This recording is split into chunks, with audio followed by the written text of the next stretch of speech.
So you have a budget of around 70,000 and you want a laptop. Well, you basically have two choices.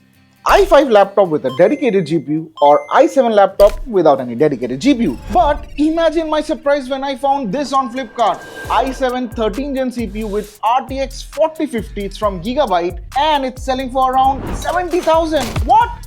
These specs go for 85,000 and up. This seems too good to be true. So I did the most rational thing anyone would do. I ordered it. 3 days later. Okay, so we did receive something. It's not a stone, I hope you know what I mean. Let's see if it's the laptop or not. I'm pretty excited. Okay, so we'd have received a laptop. We have some paperwork, power cable, the 150 watts charging brick. Now I'm very curious to see if it has the right specs or not. We do seem to have the correct specs. Yep, we are good to go. By the way, if it wasn't clear already, this is not a sponsored video. We have purchased this laptop. Now I'll answer two questions. A, how are they giving these specs for this price? Where are they doing the cost cutting? And B, if you have a budget of 70,000, what should you look for when buying a laptop in 2025? Stick around till the end of the video. This is Shayon. Let's go. The first good thing about this laptop is the design. Matte black color, there's the gamery design on top, minimum flex here, RGB keyboard, these are there.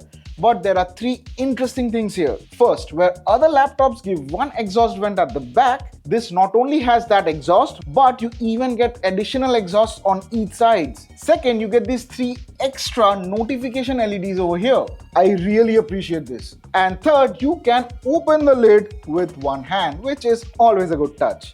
Overall, the design has functionality and gamery vibes to it.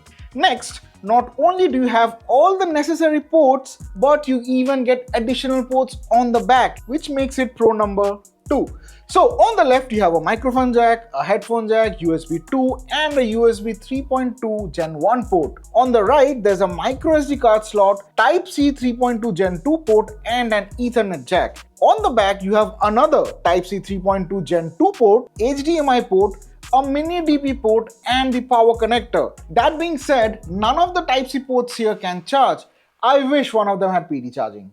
Now, another good thing is the keyboard and the trackpad. So you get a full-size keyboard with numpad over here and it's even got RGB backlight, so you can change the color from the built-in software. Also see here, the sides of the keycap are painted white, making it more visible when typing in darkness. And regarding the trackpad, it is a regular trackpad, supports 4-finger gestures, works fine, like I had no issue with it. Now, the most important thing for a gaming laptop is performance. Where other laptops have i5 DDR5 RAM, this comes with an i7 13th Gen 13620H CPU along with 16 GB of DDR5 RAM. Just for reference, we also have this Asus gaming laptop. This costs around the same and we ran Cinebench on this. This is a benchmarking tool which exerts maximum pressure on the CPU and gives a score.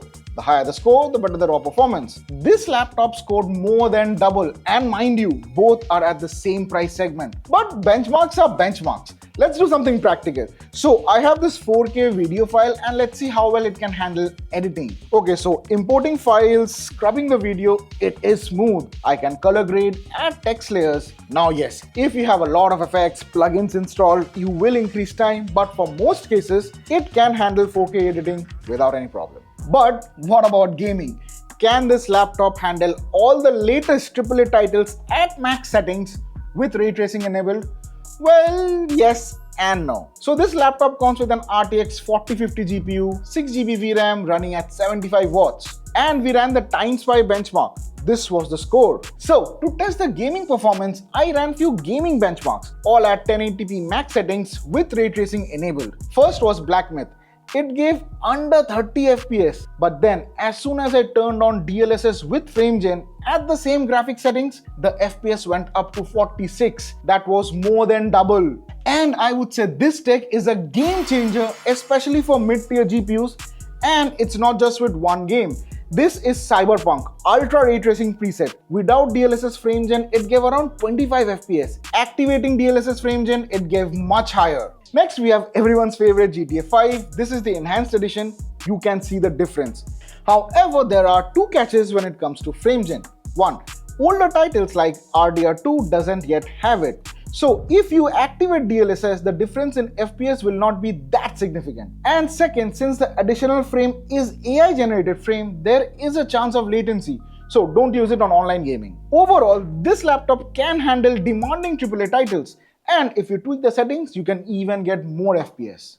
Now, this comes with a 15.6-inch 1080p 144Hz anti-glare display. Also, it's an IPS panel, so not only are the colors pretty good for watching movies, but you even get good viewing angles. However, I must mention one thing. This has 45% NTSC and 62% sRGB, which is fine for day-to-day stuff, but I won't recommend it for professional color grading work. Okay, so those were the pros, but there are places where the brand did some cost cutting. First is with the GPU, where other RTX 4050s can go up to 145 watts TGP. This here has 75 watts TGP, meaning whatever FPS you are getting on these 4050s on other laptops can give you 20 to 40% more FPS. Now the question is why? Why would brands underclock? Well, the answer is thermals. See, higher TGP means higher temperature. So, brand will have to give a better cooling solution, which will in turn increase the price of the laptop. So, to keep the cost low, they underclock the GPU. That being said, I did show you the gaming performance. Even at 75 watts, it can still handle AAA titles pretty well at 1080p. Second cost-cutting measure is to give a polycarbonate body. Let me explain. Laptops can either be made from metal or polycarbonate. Metal has better build, less flexing, but then again, it is expensive. So, to keep the cost in check, most brands go for a polycarbonate plastic. And third is upgradability, where there is an extra slot for SSD, there are no extra RAM slots. So, you'll have to replace the RAM if you want to upgrade. So yeah, that was my take on this Gigabyte laptop. And before I wrap up, there are a few things I must mention. I didn't talk about the speaker or battery life because like any gaming laptop in this segment, it's average. If you want a laptop with good battery life, go for non-gaming laptop. Next, Gigabyte is actually very popular in the computer peripheral segment. You will get service center across India. Also, if you have a budget of around 70,000, then ensure the laptop that you're buying has at least 13 Gen CPU with RTX 4050. RTX 3050 at this price is a no-go. And let us know how you found this video. Suggest which laptop we should cover next. We'll purchase it and give you an unbiased review. Until then, this is Super Saiyan signing off.